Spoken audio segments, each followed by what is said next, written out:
This is the 2024 Brewtubers Online Brewers Club Beer Experiment, Fruited American Wheat. Thanks to our sponsors. 5 Star Chemicals.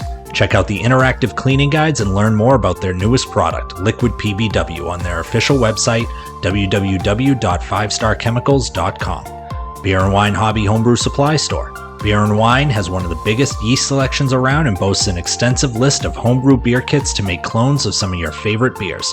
Check them out at www.beer-wine.com and tell them Brewtubers sent you in the order comment box. Let's get sipping.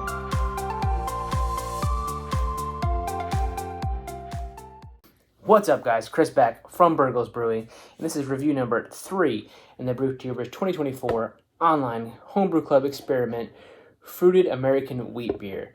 And for review number 3, I have none other than Billy from Gamn Dood Brewing. Billy here used 30 ounces of frozen whole strawberries at cold crash, which is roughly 2 pounds. If I do the ounces to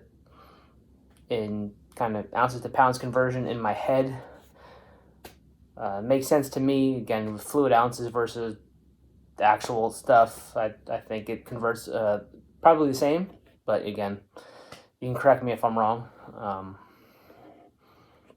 So I've had plenty of Billy's beers, great brewer, so I'm really excited to try this one. Again, the last one I tried was Drew, who used whole fruit in the boil. So now here you go, whole fruit at cold crash. So he held it for 38 degrees for 3 days. So not a whole lot of contact time for this fruit. So I'm interested to see how it kind of comes through and how it holds up. Again, this was American wheat beer. It uses WLP 320, American Hefeweizen yeast from White Labs. A little bit here. OG is 1053, FG 1012 for a 5.4% beer. So where I said last time in Drew's review, where a common theme here is we all seem to overshoot our gravity, and Billy's pretty much spot on, so what do I know? But it's neither here nor there. Let's crack into this beer. It was a great pop, great hiss, and I apologize, my arm was right in front of the camera there. All right.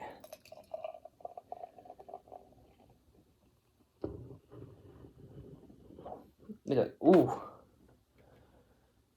So I poured mine, probably not so vigorously. Drew's not so vigorously to get that head. This one poured, and it's got a great thick head. Some small bubbles and some big bubbles again. Billy cans his, uses the beer gun, the counter pressure filler, so should have no issues there with carbonation. That's why great pop, great hiss off the can. So holding this up here, this is probably the lightest example I've seen so far. Again, I think the camera and my lighting does a little disservice to it. It looks a little more golden. In my lighting here, where I can see, it's more just kind of a pale straw yellow with no hint of that. Not even gold. It's really just kind of like a pale yellow. Not super pale, but more of a straw yellow color to it. Not quite as dark as mine and Drew's examples. Let's get in there. Yeah, that head's sticking around pretty good. So well carved, and again, wheat beer. That wheat in there is really helping the head retention, I would assume.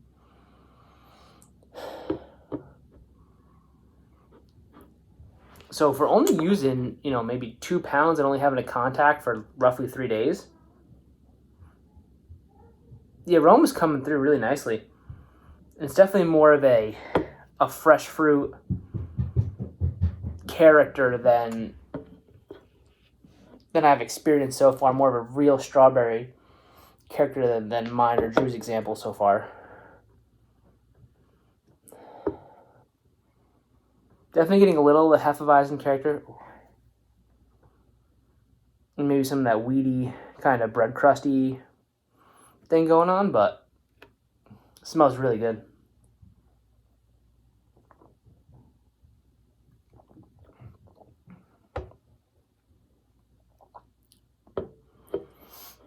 The mouthfeel on this one is much more what I'd expect out of a, what we were aiming for here with a 5.4% wheat or 5.4% wheat beer, and roughly about a 5.5% wheat beer is what the recipe was calling for.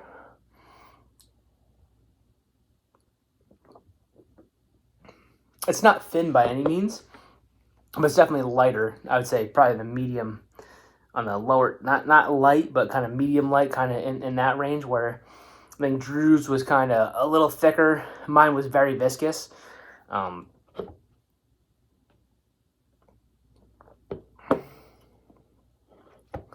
again, I think just enough of that 21 IBU on the recipe gives it enough dryness in that back end to wipe off your palate. But again, it's pretty light all the way through as far as the mouthfeel is concerned.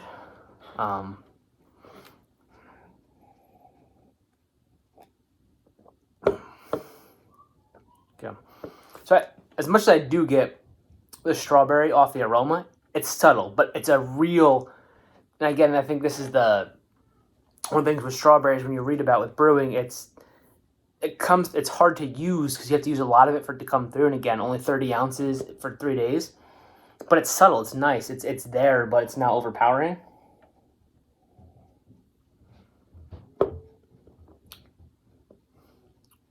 I go same in the flavor. It's definitely there. It's more on the back end than the front end. I think it definitely drinks as a great wheat beer with that Hefeweizen character, and the strawberry kind of comes through in the finish and tops it all off, which for me is really hard to do with a fruit beer, where it's hard to get beer first then fruit. A lot of times the fruit is the forward character.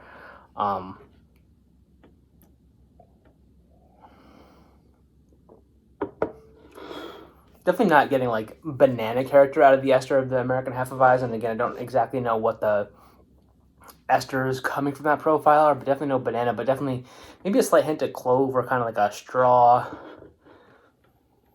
kind of thing to it. But again, I think you would classify it as just a typical kind of wheat beer Hefeweizen yeast, which plays actually really nicely with the strawberry. Again, not overpowering, kind of really well balanced. That strawberry just comes in at the back end. And this is where it gets interesting when we're kind of reviewing and rating these beers, is that when you think do you want beer first or fruit? And a lot of times I say I'd like beer first, then to taste some of the characteristics. So having said that, if I'm going by those standards and going by a wheat beer with strawberry, I think this is right there. Where I think you could probably pass this as a wheat beer and have people maybe not blink an eye at maybe there's some strawberry in there. I don't think people would notice. But at the same time, it is a fruit beer experiment, and I while I do get it, it's more subtle. So I really think it depends on what you're going for. Where my beer, I think, for example, I think strawberry is the main player. Like through and through, the strawberry is the show. It's the all-star here. Where I think the strawberry, I think the beer and Billy's brewing and that yeast character are the show here. The beer, his brewing, his beer, it's the show, and the strawberry is an accent to how well he makes beer. Where mine is like, hey, here's the fruit, it's up front, and that fruit I don't think there's anything wrong with my beer, but that fruit could carry the beer and kind of cover up a lot of flaws. So I think that's why when people look at adjunct beers, they would at least like to taste some sort of the beer, and maybe beer first and then the adjuncts afterwards to let you know that it's a well-made beer first. Where sometimes, again, you get some big beers with big flavors, you can kind of cover up a poorly made beer. But again, I think this is a really well-made, and again, I've had plenty of Billy's beers at this point, and no surprise, it's a really well-made beer. I want a little more strawberry to it. I really do.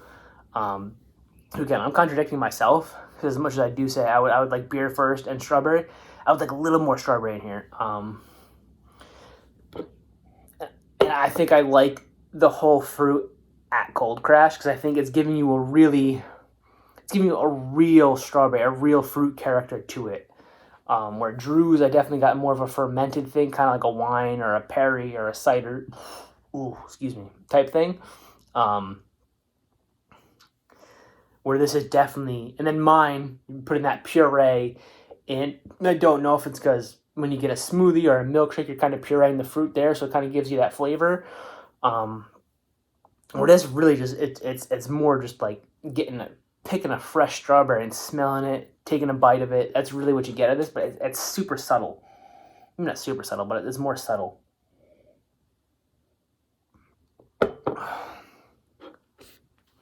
But again, it's a beer you could drink multiple pints of and have no issue with it. I would like more fruit. And again, and this is not a criticism of Billy. It is what it is. It's the experiment. So I think here, 30 ounces, I think if you bump this up another, a pound, another pound of strawberries, so to say, and it's frozen strawberries, so you bump this up another bag, another pound of it, I think it would be fantastic. Not that it's not good as it is, but I think if you want to get more strawberry to it, I think that's the way to go. Again, so to wrap it up, round it out, if I had to rank the 3 I've tried so far, I'd still have mine first. And again, it could be biased because I had the whole keg of it, but I really love the strawberry character I got out of it. Really was up front. I'd go Billy's here second. Again, I think Billy might have a better made beer than I do, but as far as the experiment and having the use of the strawberry and what I want out of a fruit beer, I would take mine, I think, a little bit ahead of this. And then Drew's running at the back again. Nothing wrong with Drew's. Again, it just had that fermented character like a wine or a perry, kind of like a Belgian double type thing where I was getting that sort of character to it. But again, all 3 of these are so far great beers, well-made beers. I think I could drink pint after pint of mine, pint after pint of Billy's. Drew's is more like a 1 pint and I'm probably done. That's how I'm going. And then between mine and Billy's, at this point, I like the fruit character I get into mine a little bit more because I get more of the fruit. So that's where I'm going there. But I'm really excited. I got, 5, 6 more of these to go through. So I'm, again, super excited to try the rest of them. If the first 3 came out this good, I can't wait for what's in store. But, it's been fun, guys. Until the next time, cheers.